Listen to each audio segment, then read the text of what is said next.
Today, I am talking about a man.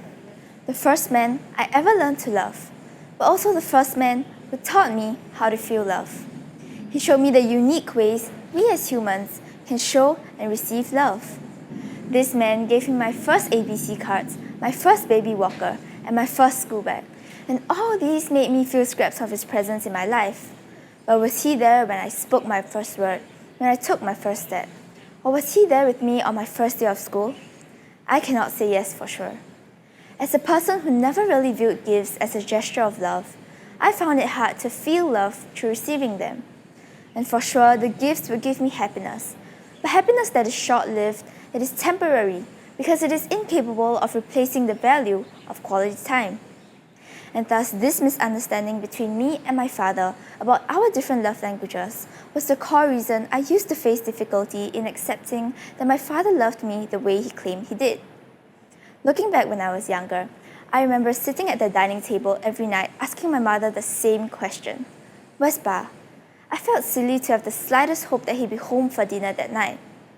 But the raging desire to have a meal with him again gave me the need to know. Once became twice, and this became the norm. I still had hope, but it slowly wore off and diminished with time. This was the beginning of how our different expressions of love drove tension between me and my father. I vividly remember one year, 2013. I was 7 years old. My father chose work over holiday with us. Considering the fact that a vacation was the one time a year we could actually spend time together, I was disappointed. And because quality time meant so much to me, it hurt a lot when my father couldn't just spare a few days to spend with us. You might be thinking that I'm just plain ungrateful. After all, my father was working because he needed to raise me. But I was 7, and my concept of love was as simple as just spending time together and sharing about our day. And to me, gifts were not what I wanted from him. The greatest gifts and the greatest form of love were just to have a father to spend time with me. But as I grow up and I see the stress that he's been under, I start to understand him better. In 2018, my father chose work over holiday again. I was disappointed, but this time I realized why. He has been burning the midnight oil and gotten so absorbed in work because he knew he needed to work hard for the family. He wasn't someone who entered the workforce with the highest level of education, and that meant that he had to compensate by working even harder. For these reasons, I realized why he was unable to take time out for the family. My father also knew that he hadn't really been there with me when I was growing up, and thus he's slipping gifts and presents here and there, hoping those were enough to make me feel his love and his presence in my daily life. But instead, I took the gifts the wrong way, and thinking he didn't value quality time with me, and I thought that he only knew how to use money as a form of love. This misunderstanding stemmed from the fact that my love language, quality time, differed from my father's, which in this case was gift giving, and thus I could not appreciate his love. One day, when I came home from school, I saw my father sleeping on the sofa. He was clearly tired and clearly worn out. He had even fallen asleep in his work attire. I dropped my bag and I went down to sit beside him. I felt a lump in my throat and tears begging to escape. And in this moment, with no words spoken, I felt something between us finally fixed. Because for a long time, I couldn't feel his love through his actions. But this moment somehow repaired something between us, and I could finally feel his love for me. So, why did I even have such a conflict to begin with? In short, my father's actions didn't come to me as love, and well, vice versa. This was mainly due to the clash in our love languages alongside the lack of communication and ignorance on my part when I was younger. At some point in our lives, there were definitely times that we weren't able to get along with our parents. As we're desperately trying to do well for exams, it seems as though they don't even recognize our efforts. Maybe you were expecting some sort of affirmations, but they just pass it off, tell you that you can do better. From their perspective, they mean that they believe that you have great potential, but because of this difference in our love languages, we are unable to take their words as a form of love, and most of the time, we think that they're trying to tell us that we're still not good enough. I've discovered that love languages vary from person to person, and everyone shows and feels love in their different ways. But I've learned from my experience that there's a journey to owning your own love language. And this journey comes with learning how to embrace other love languages so that you can feel love from the people around you. Beyond just my personal experience, I've seen and I've heard how the difference in love languages causing friction between relationships and even allowing conflict and argument to surface.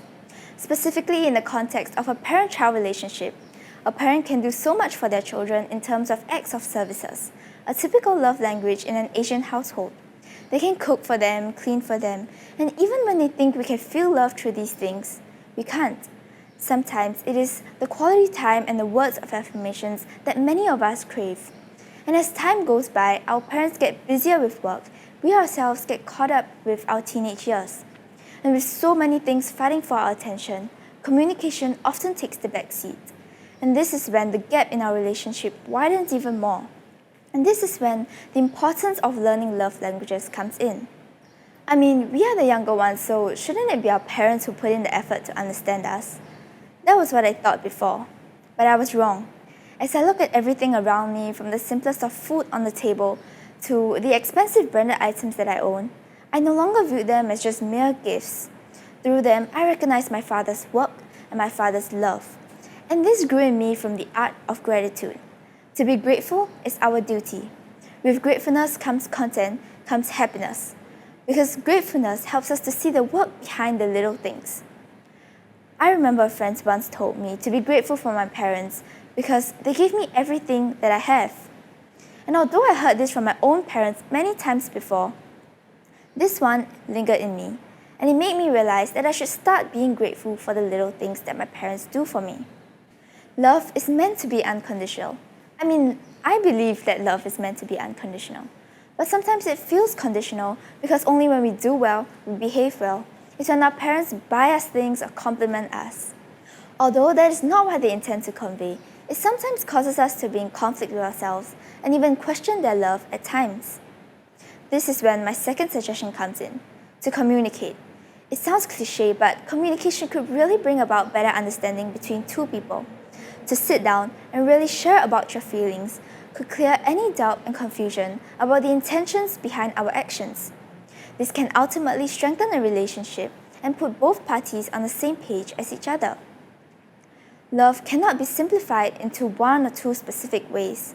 Love is a complex emotion that can be shown and felt through a variety of words and actions, and this just paints how beautifully complex we are as humans. Love comes to everyone in different ways, and sometimes it is the difference in the love languages, just like me and my father. While my father's love was shown through gift-giving, I valued quality time, and this then led to a misunderstanding that dragged on for several years. I've learned and grown over these same years, and it has made me realize that just because someone doesn't show love the way that I do, doesn't mean that they don't love me. They do, and I just have to learn how to appreciate the love that people have for me differently. No, I'm not some love expert. I don't believe that I'm even close to fully grasping the concept of love and its languages. Take it from a 15-year-old. Furthermore, I still find so much difficulty in expressing my love to my parents because I'm naturally not a person to speak my heart easily. Sometimes, I even exert my stress from school on my parents by throwing tantrums. But I for sure have found so much more ease in feeling their love as I continue being grateful and embracing love in its every different form. Okay, enough about me. I hope all this talking got you thinking about your own encounters and stories with different love languages. With this, I hope you leave this talk with one simple question in mind. What is your love language?